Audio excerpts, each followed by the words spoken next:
Welcome back to another edition of 907 Sports, all Alaska, all the time. That's Jordan Rodenberger, Tyler Lane here, and Jordan, another big week in the sports world. Yeah, we're putting to bed a couple other sports, those fall sports coming to a close. But with, the end of one sport comes the sprouting of another. So we'll put a couple of more of those fall sports, close the book on those here this week in this edition of 907 Sports. Yeah, always a bittersweet time, when a season's ending, but on the contrary, that always gives you the most exciting games, the most hyped up matchups, and we saw that this week with the volleyball state championships going on at the Alaska Airlines Center. The 3A game between Nikiski and Kenai. Kenai, 6 straight times they've been to this game, not including 2020. They met the Bulldogs last year, lost to them. This time they get the revenge over them. Had to come back, get this from an 0-2 deficit, won 3 in a row to get this one, bring this one home.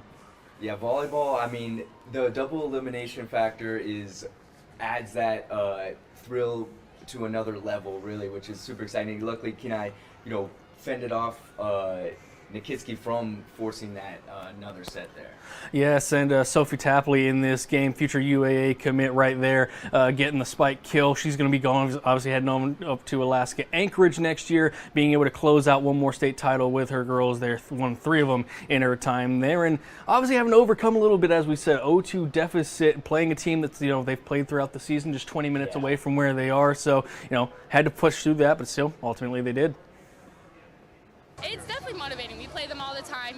They're probably the team we play the most throughout the season. So you really start to learn a team, and that's why it's when you're in a state championship, sometimes it feels like every other game, just with extra stress. A little bit of flashbacks from last year, a little bit stressed out, but I was like, you know what, we're just gonna go out there and we're gonna get everything we got for this 3rd set. And if it's in God's will, then we're gonna get it. Yeah, I think sometimes we get in our own way. As human beings, we want something so bad. We're not thinking clearly. We're just reacting, and that's what we were doing. Because they were here just a year ago and it didn't go our way, and we really didn't have much adversity that year. We were undefeated, and so it is definitely kind of make your own fears come true sort of thing. And so finally they started playing. It took us a couple games, but I am glad they did show up and you got to see this great group of girls play at their level.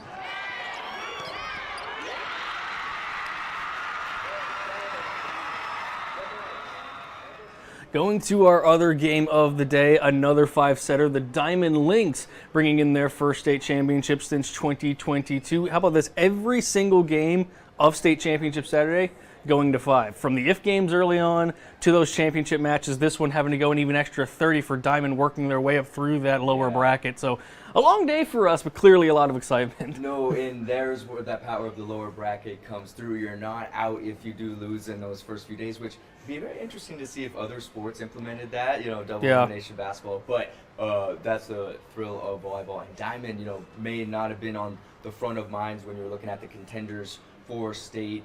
South was heading into this 30-match unbeaten streak, and Diamond stayed the course, stayed true to who they were, and come out on top as champs. And once again, just like Kenai, they had to come back from a little bit of a deficit, lost the first set, won the first couple, and then, rolled from there. But this is the little thing, for as good as this team was, as we saw, obviously, when you win a state championship, we talked to their coach after the fact, they had not had many 5-set matches the entire season. That's just the benefit of being that good, right? So they didn't know how they were going to react, and clearly it turned out pretty well. Yeah, I don't even think we went a 5-set match all season long. So I wasn't even sure what our group would do. And we just said, keep playing together and focus on your skill set. Well, it was really tiring, but I'm really proud of our girls for pushing through. I will admit it was not easy, but with the right mind and the spirit, we were able to. That loss in the beginning was pretty hard for us, but then when we went against South, something was fired up in us. And once we got to the top, it was like, we're so close, and we just kept each other going, and that love for each other kept us pushing. So I think that's what helped us the most, and I think you can really tell how much we love each other from watching us off the court. It's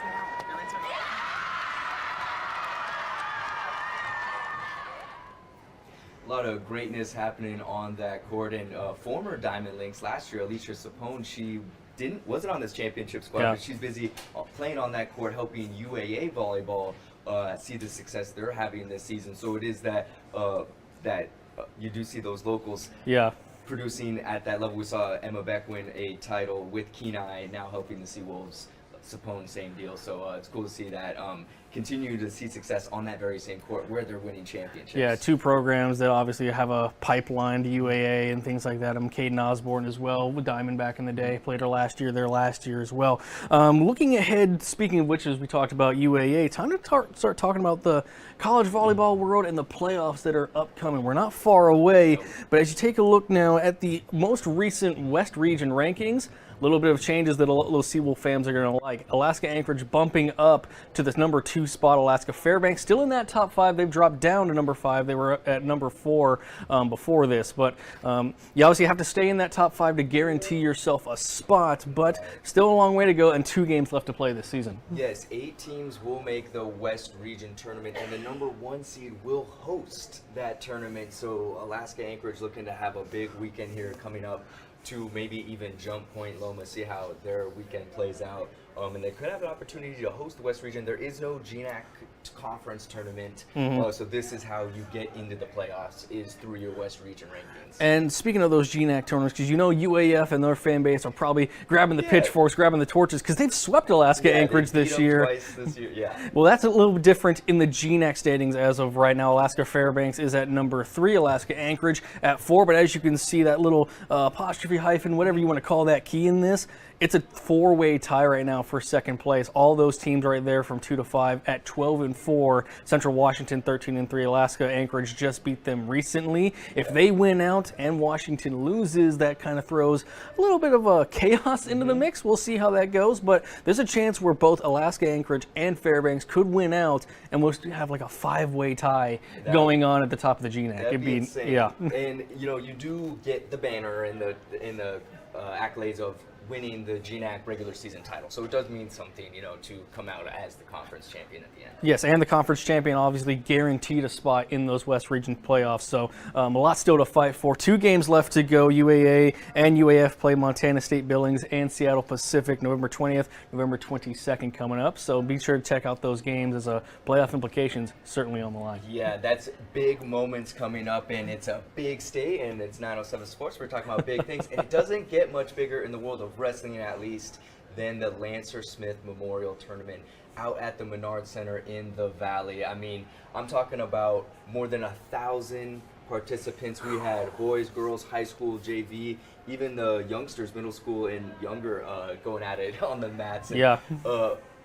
Hundreds of matches, hundreds of schools represented. It's bigger than the state wrestling tournament itself, so it is really that kind of put yourself up against the rest of the wrestling state and kind of see where you guys stand. It is early in the season, but is a good measuring stick for the rest of the year, kind of see where you stand.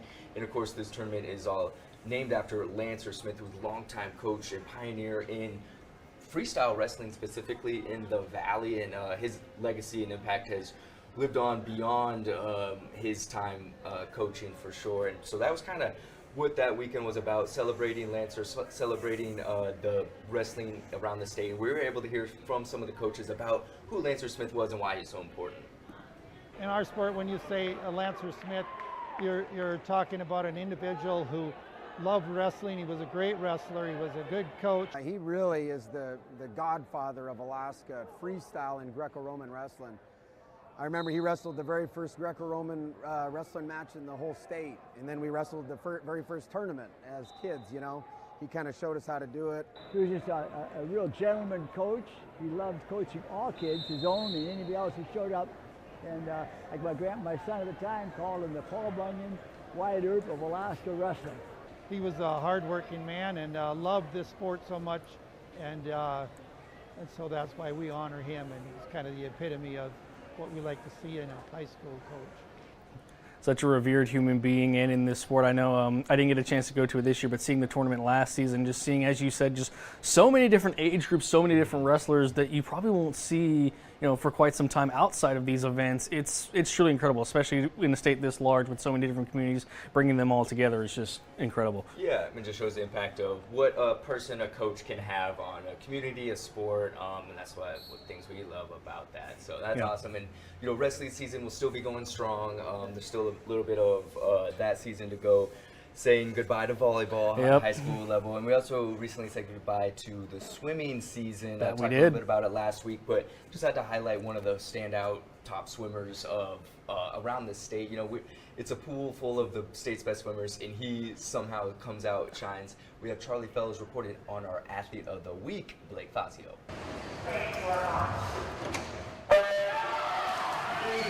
Some people just belong in the water. They've learned to harness it, glide on it, pull themselves along, stroke after stroke, riding the waves to glory. Blake Fazio certainly fits that mold. The Chugiak senior turned in a performance for the ages at the 2025 ASAA Swim and Dive Championships, downing one 9-year-old state record in the 200 freestyle and coming within 0.2 of a second of breaking another in the 100 fly, which he himself set just the prior week. Those performances, plus a couple relay legs, enough to land the Mustang the meet honor of boys' most outstanding swimmer. But before he got up to the podium, he took some time to reflect on the journey that got him there. That last relay, a lot of things flashed through my eyes, just thanking my competitors, hugging them, freshman year, being one of the small guys, and really thinking about like not placing high. It was just really like the last moments that kind of flash.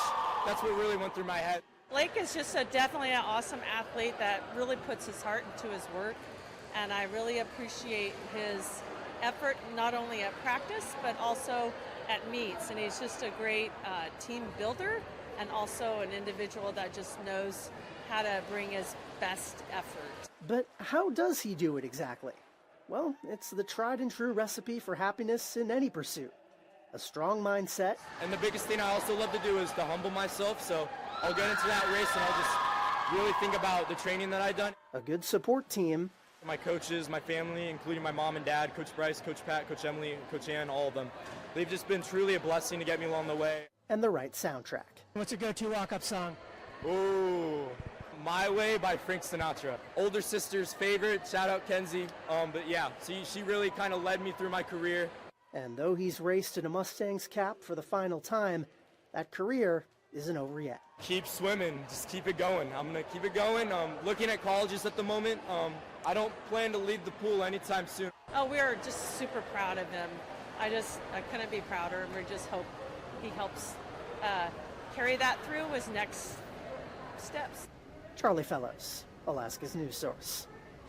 And there's a ton of talented athletes all around this big state. So if you have one in your backyard or one that you feel should be highlighted, reach out to us via email sports@ktuu.com. We'll see if we can't get him as an Athlete of the Week. Definitely.